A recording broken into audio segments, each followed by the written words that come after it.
Hey beer tubers, it's Ryan. Thanks for joining me once again for another episode of San Diego Beer Vlog. I'm going to kind of continue with what I did last week, which I finished with Ommegang Zur Sour Ale, and now I'm going to go into Pumpkin Week. But I'm going to start off Pumpkin Week with a sour actually, and this is Alpine's Ichabod Ale. This is their holiday ale. This was brewed in 2009, and then they aged it in red and white wine barrels. It's a Belgian style sour base. They don't say specifically what, but I think it's more like a Flanders red or a Flemish brown, somewhere in that range. And then they add in additions of pumpkin, cinnamon, and nutmeg to the barrels to kind of make it a pumpkin ale of sorts. So I've never had a sour pumpkin ale before, but there's this one and another one I'm going to be reviewing, which is Jolly Pumpkins. So I'm going to kick off this week with this. I shot my review of Southern Tier's Pumpkin a while back, so you'll see that added in this week. But I wanted to start this off with a local beer, since it's been a while since I did San Diego beer. So this beer actually has some Brettanomyces yeast in it as well. So that'll give it a lot of dryness and maybe a little funkiness, depending on how long it's been aging in there. I want to keep the yeast in the bottle for this one. It's pouring a real nice 2-finger, very much an off-white head. The body is more like a copper actually. It's got some red notes in there, a little orange, and then maybe a hint of like a maroon color in there as well. But it's pretty hazy right now. I got a lot of chill haze on there, but for the most part it's a pretty clear beer. So let's get the nose on it.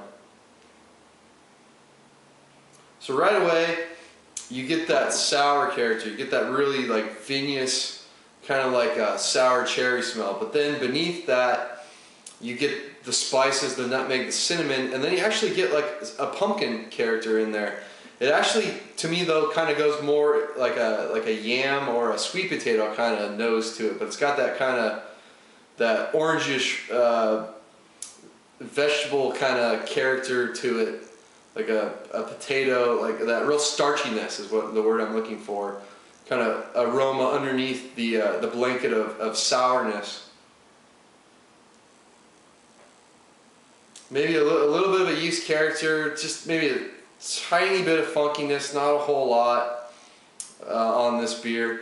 But I imagine this is actually a very low ABV beer. It's a 5% beer, so it's like that lower traditional kind of sour ABV level.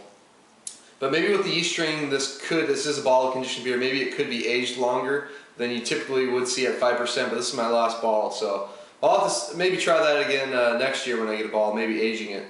But I'm ready to dive into this one. Cheers.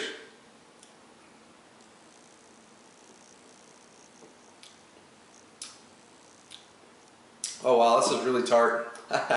This is very mouth puckering. Much more tart than the Ommegang Zur that I just had. And I thought that one was pretty tart. Well, this one's like very, very tart. It leaves a really dry finish though. It's a very odd beer in that you get the wine character, that kind of vinous kind of. It's like, I mean, it's a good blend between the white and red wine kind of flavors you get in that real tartness on your tongue. And then it's weird because then it fades out. You get this starchy pumpkin and spice character to it that kind of hits the back of your tongue and then kind of leaves a little bit of residual taste in your mouth, but it's still on the dry, very much on the dry side thanks to that Brettanomyces. I mean, the Brett just really dries out beers eating way more complex sugars than your typical yeast strains will eat.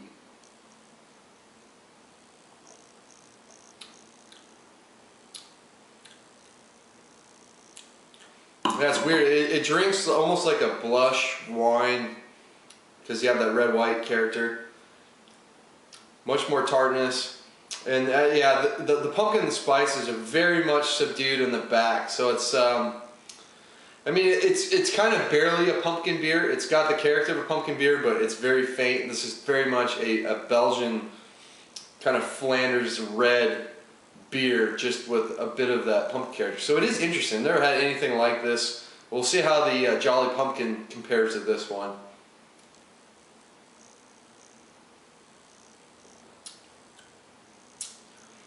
So I'm gonna let this one warm up, let my palate get used to the tartness up front, and see if I can get any more of the pumpkin characters in the back end. So I'll be back in a few. All right, back with Alpine's Ichabod Ale. Let it warmed up. When you do let it warm, you do start getting more of that starchy pumpkin flavor in there. The spices are very subdued. There's still plenty of tartness up front. It is a very, very sour beer. So I'm gonna have to go with a B+ with this one. It's definitely above average beer.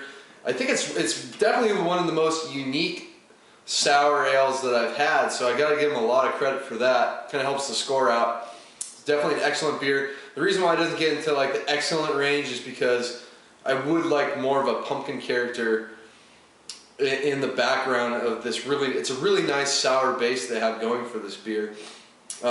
Love all the vinous wine characteristics, that like cherry kind of tartness in there, maybe like a currant. That kind of like reddish fruit tartness that you get with this is real nice. And then I wish there's just a little more in the back end of the pumpkin base to kind of let you know that, oh, this is sort of a holiday-ish kind of pumpkin ale going on. But a really tasty beer from Alpine. I was surprised that I was able to find this one. It's very limited release. It sells out mostly out of the brewery, although some select bottle shops got this beer in. But I'm going to look forward to it next year as well, and maybe even try aging one, since they do use Brett in there as well. And usually Brett beers age very nicely. Even though it's a 5% beer, it's highly drinkable, it's refreshing, so gotta give them credit for Alpine Brewing Company. Even though they're known for their IPAs, this is one of their better beers I've had from them outside of their fantastic IPAs. So that's gonna do it for today. Please comment and subscribe to the channel.